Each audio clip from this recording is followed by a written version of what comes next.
Okay, let's start. Proof, call your first witness for the state, please. Your Honor, the state calls Dana Bobo.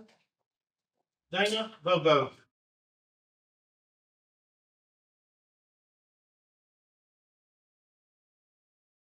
Raise your right hand, solemnly swear the testimony you're about to give is the truth, the whole truth, and nothing but the truth, so help you God. I do. Be seated. I want you to state your name for the record and spell it for the court reporter. Dana Bobo. Live at 681 Swan Johnson Road, Darden, Tennessee. Spell your name for the court reporter, please. Dana, D-A-N-A, B-O-B-O. Thank you. May I proceed, Your Honor? You may. And Mr. Bobo, I'm going to ask that you speak up.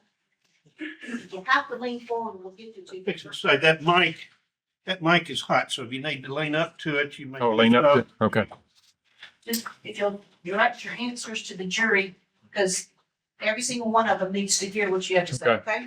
All right. And speak up, because you're soft spoken. Okay, You're Dana Bobo, correct? yes, Right. And I believe you just told the jury or the court reporter where your address was back in 2011. yes. 681 Swan Johnson Road, Darden, Tennessee.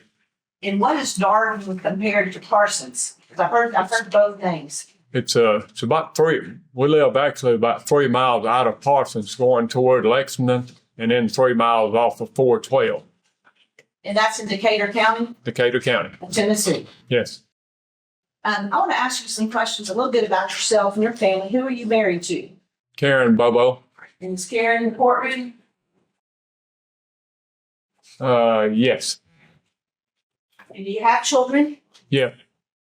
And what were or are your children's names? Clint Bobo, he's 25, and Holly, He's 25. he was 20, I'm sorry. Oh, so It's a time, are you nervous? a little bit, yeah. Okay, let's go back. It's okay. Okay, You've never been in this position. right. You said Clint was 20 at the time. Clint was 20. Holly was 20 at the time. So what I want you to do is just take your time and just answer the questions as I ask them, okay? Okay. All right. You said you had 2 children. Yes, Your son was named, Clint.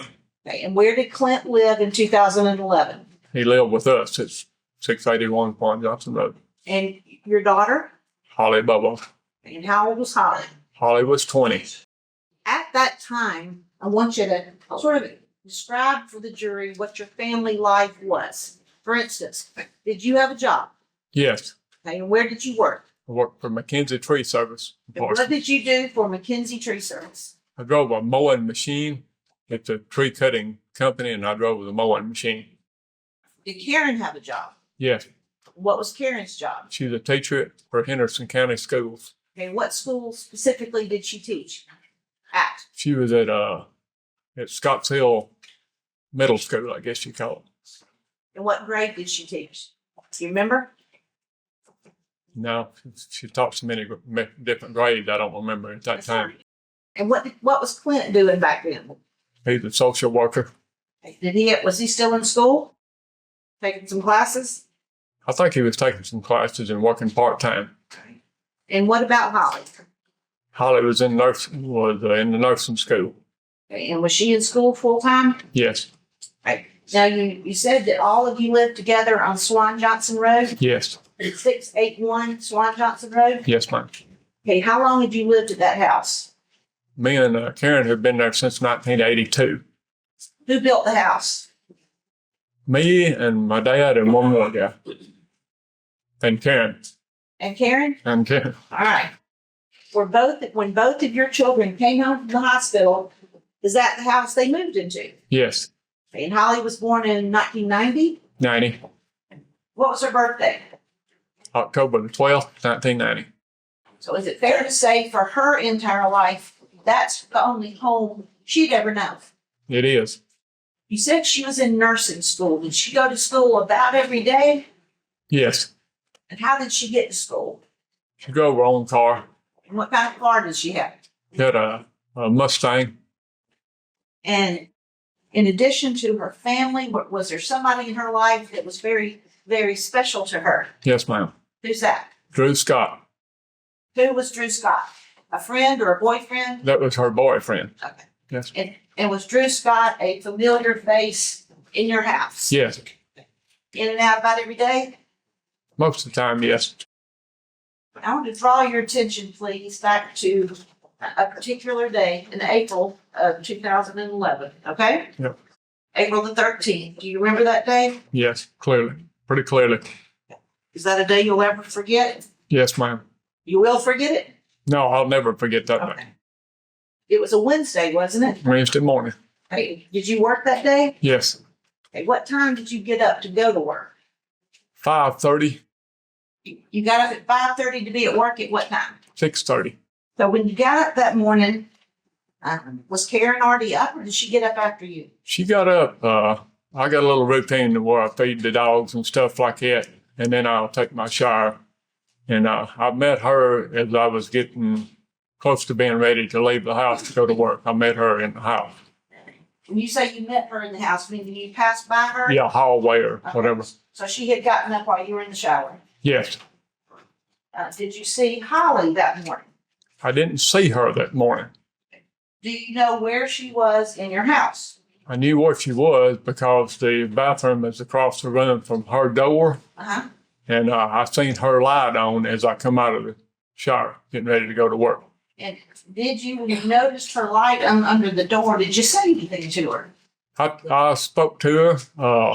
I asked her if she needed any lunch money or anything that day, or gas money or whatever. And she said yes. And I said, I'll leave you a $20 bill on the kitchen bar. After having that, I guess, exchange with Holly, how did you end the conversation?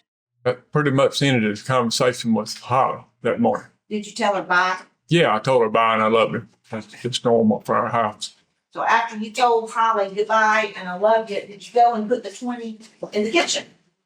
Yes. When you told her you did? Yes. Uh-huh. Is that the first time you'd done something like that? No, That kind no, of ma'am. routine? I do that I've done that all the time. Did you go into work? Yes. And when you left your house that morning, which door did you leave? The front door. I always use the front door of the house. And where did you park? I usually parked out front. I don't park mine in a garage. And I'm going to ask you some questions about where people in your family parked in a minute. But are you the only person that was parking in the front at that time? Parking your truck? Yeah. So everybody else was in the back? Yeah. How far from your house to McKenzie Tree Service? I'm going to guess 5 miles. And when you got to work, did you all stay there at McKenzie Tree Service or did you and a crew go somewhere else? Because you said you were a mower. Yeah, when we get there, what we normally do, we'll fuel up our trucks for our machine, our pickups that we're driving to work. We'll fuel them up, and if we have to pick up any parts we need that day to work with, we get them. We're usually there like 30, 40 minutes in the morning. That's why we get there a little early before we leave out. So did y'all go somewhere? Yeah. Where did you go? We went to, at that time, we was working on the other side of Linden, leaving Linden, probably about 5 miles. I think it's east going toward Bobo, Tennessee. And did you drive your personal vehicle or did you take it in a company truck? No, we always took a company truck. You said this work site you were at was in Linden? It was about 5 miles. I think it's east of Linden toward Bobo. And were y'all supposed to work there all day long? Yes. Did you actually stay at that work site all day long? Or did No, ma'am. something- You have to let me finish. Or did something happen? No, something happened. I'm not going to ask you what time because I assume you weren't, keeping up down this minute. But was it before or after lunch that something happened? Way before lunch. Had you actually been there very long when something happened or was it pretty early? It was early on in the morning. What happened? I got a phone call. I can't tell you exactly what time. I got a phone call from Terry Brumley. Okay, let me ask you this. Terry Brumley? Yes, Terry Brumley is my... Is Terry Brumley here in the courtroom too? Yeah. Okay, so you got a phone call from somebody named Terry Brumley. Yes. Was that usual or commonplace for Miss Brumley to call you? No, ma'am. So what happened? I got a phone call from her, and I had some guys around me there talking, and she told me that I needed to come back home because Holly had been taken. And I said, what? And it was a guy beside me talking. I had to holler at him and tell him to quieten down, or I forgot what I said, but he quietened down. And she told me for the second time, and she was crying when she told me the second time. And I understood it was the second time what she said. Holly had been taken. Holly has been taken. Yep. 4 words. What sort of an impact did Holly has been taken have on you at that moment? That was the worst feeling you could possibly feel. That something bad has happened to one of your kids. So you're out there outside of Linden without your own car. Dana, what did you do? I have what you call a point man that he usually drives me to work and back in a single cab company truck. And I hollered at Danny, he's the one that drove me. And I told him that I forgot what the words was. He had to carry me back to the office quick. And so did he drive you back to McKenzie Tree Service? Yes, ma'am. He was going so fast in that Chevrolet truck that the motor was cutting off and back on. We passed everything from work back to Parsons, McKenzie. Other than those 4 words, Holly has been taken. Did you have any more information? That's it. So that whole trip back to McKenzie, you didn't know anything. Didn't know anything. I wanted to know, but I didn't. So when you got back to your office, what did you do? I got in my truck. I think I hollered and told Danny to tell Dennis, my boss at the time, what was going on. And I run from the company truck and got in mine and went home the back way. That's the quickest way I know to get back to the house. This time you were alone. And did you see at some point whether somebody was following you or not? Yes, as soon as I was pulling out the McKenzie Tree Service, my boss, Dennis McKenzie, was in his pickup right on my bumper. You might well say. You said you took the back way home. Are these very populated roads, or are they deserted roads, gravel roads, narrow roads, winding roads? Some of them, they're definitely winding roads, and some of them narrow roads. One of them is a popular road. When you got close to your house, did you notice or see something that was going on that you had never seen before? Yes, ma'am. Can you explain to the jury what you saw? Before I even got to the house, I could see the yard where I was coming in. The yard's on the left in the direction I come in. I don't know. I'm going to guess 50 to 100 people. The road was full of cars. It was cop cars. It was regular cars. The yard was full of people, cops and people. And I had to drive on past her. I was in a terrible big hurry, and I had to drive on past all that and go down on the side of the road where the county used to park their work equipment, and I had to park down there and run back to the house. Now, is that because the road you live on is one of the narrow roads? It's a very narrow road. In front of our house, it's a very narrow road. The Swan Johnson Road was so narrow, cars are already lined up. You had to actually pass. I had to kind of weave in between them to get past them where I could pull over somewhere and park. You parked your truck, right? Yeah. And then went back to the house. Yeah, I run back to the house. You said run back to the house. Did you run fast as you could? I run as fast as I can go. And as you got down the road and hit your driveway, did you have a plan? I mean, did you even know what you were going to do, supposed to do? The only thing I was thinking is get back up to the house and see somebody else, family member or somebody to tell me more about what I'd heard had happened. Do you remember who the first person you saw was once you ran up the driveway? I saw a lot of people, and some of them was friends and neighbors, some of them was cops that I guess I knew. The first person I saw that I thought I needed to talk to was my son, Clint. I'm not going to ask you what Clint said, but after you talked to Clint, do you remember the very next thing you did? I talked to Clint and left him, and I'm pretty sure that Terry Brumley was the next person that I seen that I thought would have some information for me. Okay. And I talked to her. And again, I'm not going to ask you what Miss Brumley said, but after you talked to Terry Brumley, what's the next thing that you did? I saw Karen and I talked to her. So now you've talked to Clint, Miss Brumley who called you, Yep. and Karen. Yeah. Then what did you do? I went from Karen and straight into the front door of the house, and I went inside and I found my pistol, and I come back outside with pistol. Was the pistol loaded? Yes, ma'am. What was it? What were you? 9mm Beretta. You said there were cops all over the place. Did anybody try to take your gun away from you? No, ma'am. You just had it. I had it in my hand. I didn't even own a holster for it at the time. And how long did you wander around your yard with a loaded pistol in your hand that morning? I don't know how long, but it seemed like hours. Initially, you said there were 50 to 100 people. Did more people just keep coming and coming and coming? It seemed like there was more coming. Do you remember what agencies were represented by law enforcement? You said there were some local ones. Did other agencies come as well? Yes, several more agencies that morning come. Did TBI come? TBI was there. Did FBI come? FBI was there. Sure. U.S. Marshals was there. So U.S. Marshals, FBI, TBI. A SWAT team. I remember them pulling up. Were there helicopters in the air that morning? Somebody told us, yes, there was a helicopter come in and circle the house and sit down on the pond levee.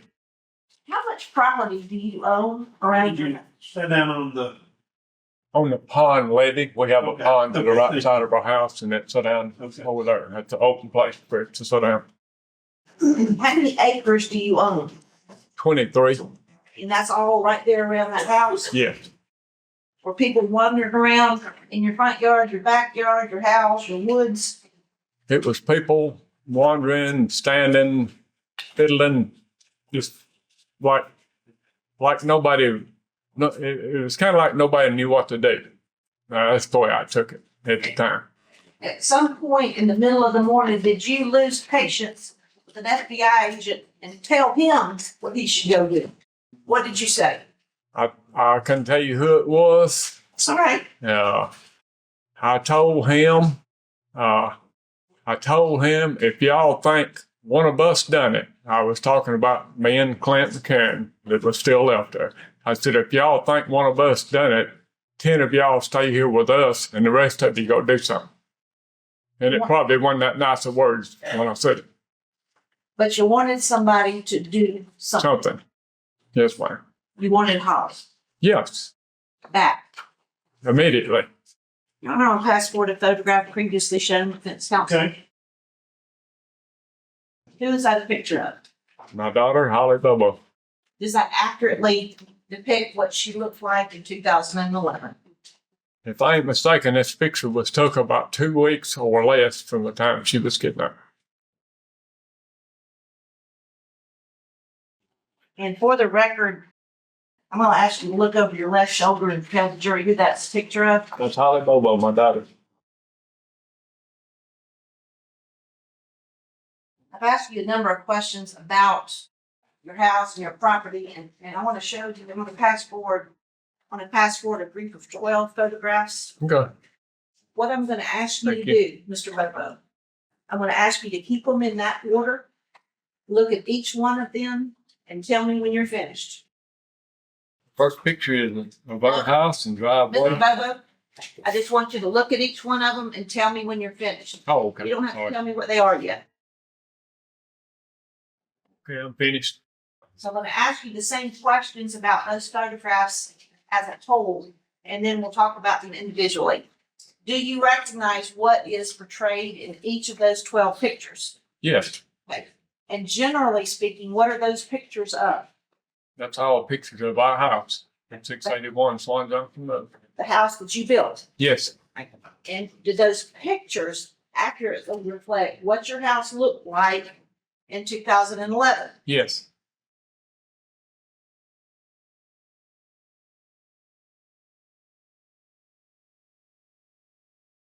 Mr. Bobo, I want to ask you now not only to speak up so they can hear you, but I need you to look over your shoulder the next few minutes.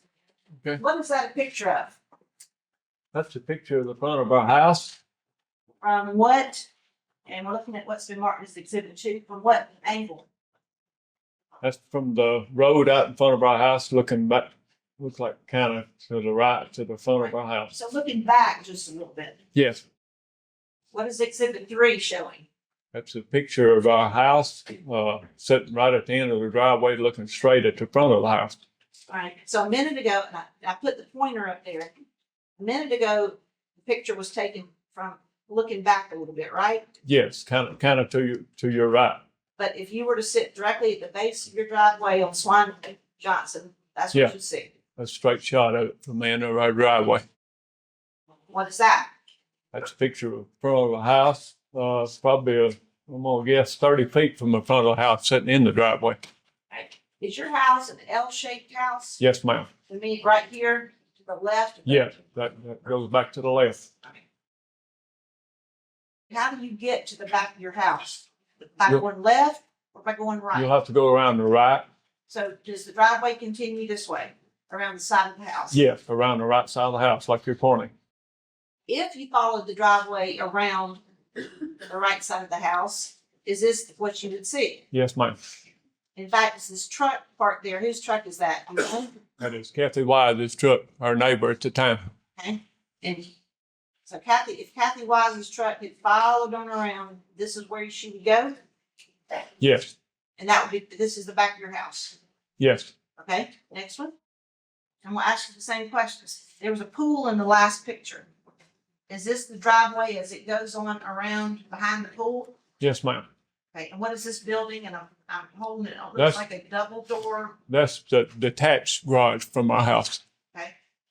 Whose truck is that? That's my dump truck at the time. Does this driveway stop right here or can you go on around? It goes on around the pool to your left and pulls into the carport Okay. in the back of the house. When you got home the morning of April the 13th, was this crime scene tape already stretched between your house and the building? No, ma'am. Did you take steps for some reason to block off something that you thought was important? I did. Tell the jury what you did before law enforcement. When I was standing around the front yard, it's sometime after I told some law enforcement to do something.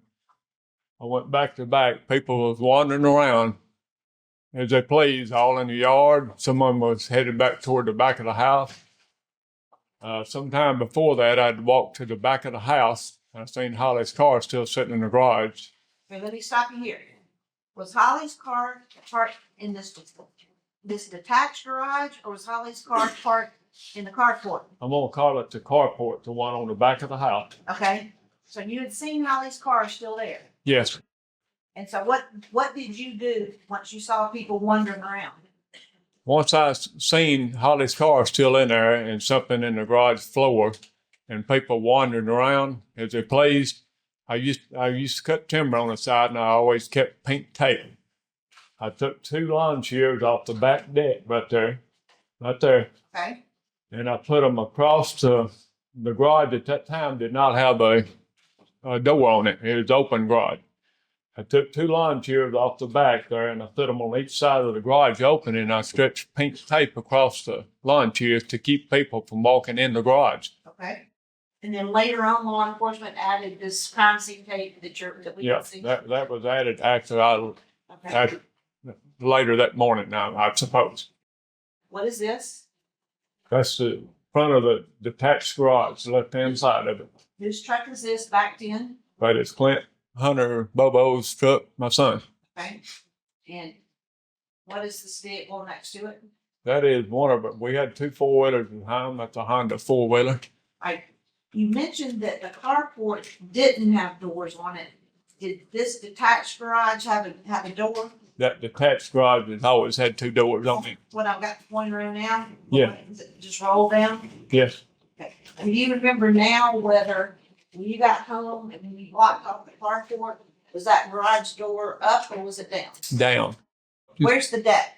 The deck is on the right side of the pool, attached to the back of the house. All right. So this structure right here on the far right is the carport, is that correct? Yes, that's the front left-hand side of the carport as you pull in it. And there's a deck between this above ground pool and the house? Yes.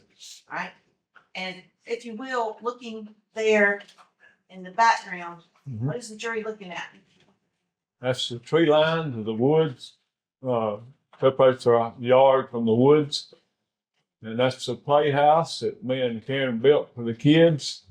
And to the right of it is the swing set we bought, set up for the kids. Right. And you mentioned this tree line. Was this your property beyond That, the tree, Hang on a second. Okay. She tries to write down everything we say. okay. So I know you have 20+ acres. Is your land back behind the tree line or is your land the other way? Our land is this side of the tree line. Okay. So is the tree line, is that the edge of your property? Yes, ma'am. Okay. So this is a little, I guess, nearer view. Is that correct? Of the tree line in the woods? Yes. Now we can see the edge of the swing set that was in the pictures.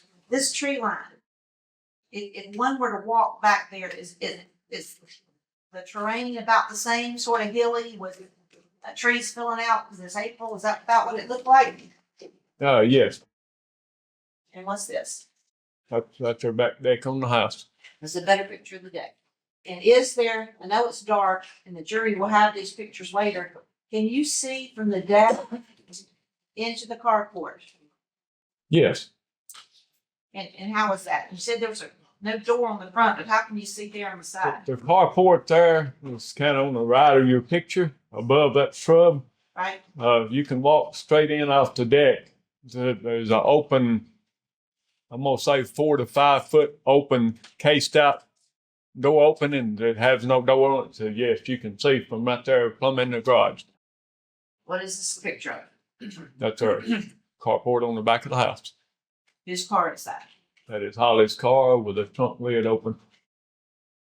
What kind of car was it? 2006 black Mustang. You said earlier in your testimony that you parked in the front. You just showed us where Clint was parked. Where did Karen park every day? She parked in the vacant place on the right there where you're pointing. So Holly parked on the left, Yep. Karen parked on the right. Yes. And was that a habit that pretty much everybody followed? That's your spot and that's where you put your car? That was their spots. At some point on April the 13th, were you asked to leave your own home? Yes. I'm not asking specifically who asked you. Was it law enforcement that asked you to leave your home? Yes. Was it just you they asked to leave, or did they ask you to take Karen, Clint, and Terry Bromley, and everybody else that was there? Yes, ma'am. What was your understanding of why you needed to leave? Like they told us they was going to process the crime scene. Where did you go? We went to my youngest sister's house, next road over. So as close as you could be to home, Yes. but somewhere else. My mom lived at town, which was 6 miles away, and my sister lived mile and a half from us, back behind us, next road over. Is it fair to say that from the time you got that call on April 13th of 2011, your life changed as you knew it? Yes, ma'am. How long was it before you went back to work? It was either 7 or 8 weeks. And during the 7 or 8 weeks after April the 13th, what did you do every day? We searched for our daughter 24 hours a day, 7 days a week. What kind of places did you look? In my mind, I looked at every place that I think she could have possibly been. Like what? I went to vacant houses. I went to vacant buildings. I went to houses that was occupied. I went everywhere I thought she might be looking for her. Did you look in barns? I looked in everywhere. Did you look in sheds? Yes, ma'am. Did you look in the woods? Yes. Did you look in other woods? Yes. Did you go to places outside of your immediate area, your road? Yes, ma'am. Do you know whether your phone number, your private phone number, was it out there broadcast to the public so that people could call you with tips and leads? Or Karen's? Karen's phone was. And as a result of that, I'm not asking what anybody said, but as a result of that, did your family actually get phone calls from people saying, go look here, go look here? Yes, ma'am. When you got those kind of phone calls, what did you do? We we took them down. It might have been 2 or 3 days after we was taking phone calls. I think 2 FBI ladies come and stayed with us after, I'm not sure on the time, maybe a day or 2 into it. Now, we was taking the calls ourselves. We had a house phone at the time, so calls was coming into our house and calls was coming into her cell phone once it got out there for somebody to call it. And would you turn the calls or the leads over to the FBI, or did you just handle it yourself? After a day or 2, we started writing it down when we kind of come to our senses of what we need to be doing. Every call that we got was turned into the TBI daily, just minutes after we took it. Now, Dana, you said that you went in places that appeared to you to be abandoned, and that you went into places that appeared to you not to be abandoned. Yes, ma'am. And when you did that, did you keep that a secret, or did you self-report that to law enforcement? TBI was at our house a lot of time during the daytime, and they was there every night briefing us. I told everybody everything I'd done that day. And at some point, did you stop going into houses and sheds and stick to just knocking on doors and looking in the woods? Yes. Okay, what made you, I guess, change? That's your daughter. That's your baby. What made you go from one way of doing things to another? We searched for, I guess it was, I don't know how long. We searched forever, it seems like, in the woods, sides of the roads, buildings and stuff. And there come a time, I don't know how long it was later, that we had searched everything, seemed like 3 or 4 times with dog teams and all. And you wouldn't believe how many people was helping us and come from out of state and all. But we searched, and there come a time where we just started going out as far as bunches gathering, and we was talking to people, knocking on doors everywhere and talking to people. When did you stop doing that? I couldn't tell you. It was a long time we searched the woods and... Did anybody ask you to stop doing that? No, ma'am. Law enforcement never asked you to stop knocking. They told me to quit searching like I was dead. That's what I numerous times. All right. And so at some point, did you stop doing that? Yes. What day did you give up hope for the very first time? About 3 years into it, give or take. The TBI come to our house. There's a whole bunch of them, and set me and Clint carrying down in the living room and told us that was Holly. That Holly had been found. That was her remains. And until that moment, were you looking? Yes. Still hoping. Until that moment. I don't have any more questions for you. The defense attorney's might. Okay. Your Honor, we have no questions.